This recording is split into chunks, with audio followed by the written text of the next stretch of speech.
الرحمن الرحیم۔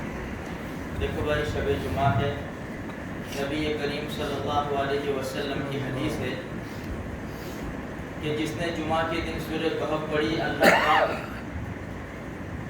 اس کو اس ہفتے میں اگر دجال نکل جاوے تو اس کے فتنے سے بھی حفاظت کرے گا۔ حدیث میں آتا ہے، نبی کریم صلی اللہ علیہ وسلم نے فرمایا صحابہ کرام سے کہ ہر نبی نے اپنی امت کو دجال کا خوف دلایا، ہر نبی نے، اور میں بھی تم کو دجال کا خوف دلاتا ہوں اس لیے کہ وہ اسی امت میں نکلے گا۔ پھر ہمارے نبی فرماتے ہیں اگر وہ نکلا اور میں دنیا میں رہا تو میں تمہاری طرف سے نمٹ لوں گا، لیکن بات یہ ہے کہ میں دنیا میں اس وقت نہیں ہوں گا، ہر انسان اپنے اعتبار سے دجال سے نمٹ لے گا۔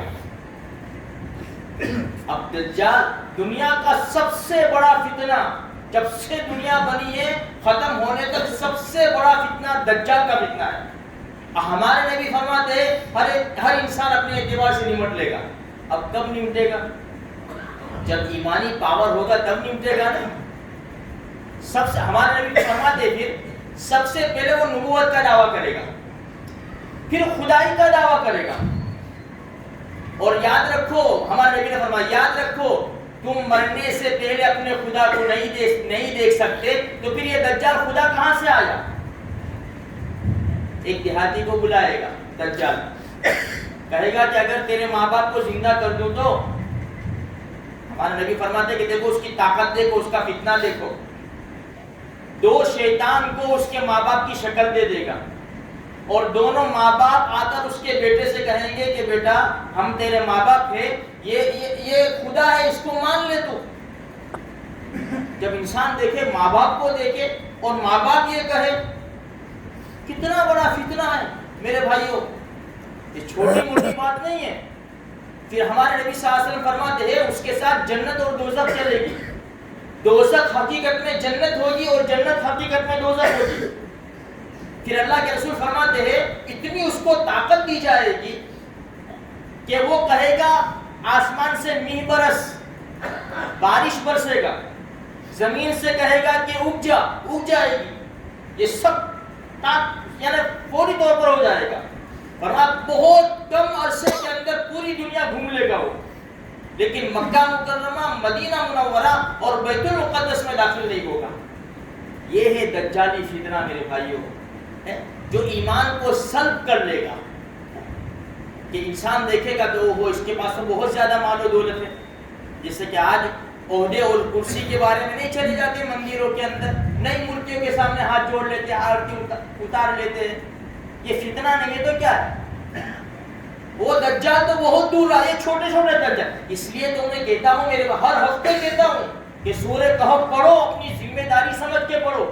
24 گھنٹے ہمارے پاس ہے، جمعرات کی مغرب سے لے کر جمعہ کی مغرب تک، 24 گھنٹے میں آدھا گھنٹہ نکال لو میرے بھائیوں، بہت بڑا فائدہ ہے۔ ہمارے ایمان کی حفاظت ہو جائے گی، ہماری اولاد کی اور نسلوں کی حفاظت ہو جائے گی۔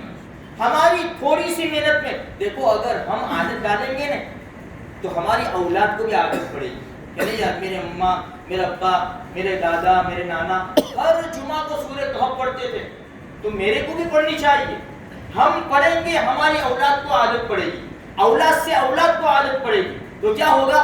فتنے سے ہم بچ جائیں گے، ہماری نسل محفوظ ہو جائے گی، فتنوں میں مبتلا نہیں ہوگی میرے بھائیوں۔ اس لیے تھوڑی سی کوشش کرو، وقت نکالو، اپنی ذمہ داری سمجھو، فکر کرو اور سورہ کہف کی تلاوت کر لو۔ 15ویں پارے میں ہے، آدھا پارہ ہے۔ دوسری بات نبی کریم صلی اللہ علیہ وسلم نے فرمایا کہ جس نے سورہ دخان پڑھی، 25ویں پارے میں صرف 3 رکوع ہے، 5 سے 7 منٹ کا مسئلہ ہے۔ ہمارے نبی فرماتے ہیں جس نے جمعہ کے دن سورہ دخان پڑھی، اللہ اس کے لیے جنت میں محل بنائے گا۔ نبی کی بات سچی نہیں ہے میرے بھائیوں؟ نبی کی بات سے کس کی زیادہ بات سچی ہو سکتی ہے؟ اللہ اور اس کے رسول کی بات تو سچی ہوگی۔ جب ہمارے نبی یہ وعدہ دلا رہے ہمیں کہ بھائی 5 سے 7 منٹ کے اندر تم جنت میں محل بنا سکتے، تو پھر ہم کیوں پیچھے ہٹ رہے؟ ہم 5 سے 7 منٹ نبی کی بات کے اوپر کیوں نہیں دے رہے؟ صحابہ نے تو جانیں دے دی تھی، ہمارے نبی کی زبان سے لفظ نکلتا تھا جان قربان کر دیتے تھے، ہم وقت نہیں دے سکتے، تھوڑا سا 5-10 منٹ، 1 گھنٹہ بیٹھو نا، 1 گھنٹہ، 24 گھنٹے میں سے 1 گھنٹہ نکالو، سورہ کہف بھی ہو جائے گی، سورہ دخان بھی ہو جائے گی، 100 مرتبہ درود شریف بھی ہو جائے گا، 1 گھنٹہ تو بہت ہو گیا۔ تو میرے بھائیوں کوشش کرو سورہ دخان بھی پڑھو، اور روزانہ درود شریف تو پڑھتے ہی ہے، جمعہ کے دن درود شریف بہت زیادہ پڑھو، چلتے پھرتے اٹھتے بیٹھتے، بھائی جو درود شریف پڑھتا ہے اللہ کی رحمتیں اس کے اوپر اترتی ہیں، 1 درود شریف پر 10 رحمتیں، جس کے اوپر چلتے پھرتے اٹھتے بیٹھتے رحمتیں اترتی ہو، بھلا وہ فتنے میں کیسے مبتلا ہوگا؟ اس لیے میرے بھائیوں تھوڑی سی فکر کرو، کوشش کرو، انشاءاللہ بہت زیادہ فائدہ ہوگا۔ اللہ مجھے آپ کو سارے مسلمانوں کو توفیق نصیب فرمائے۔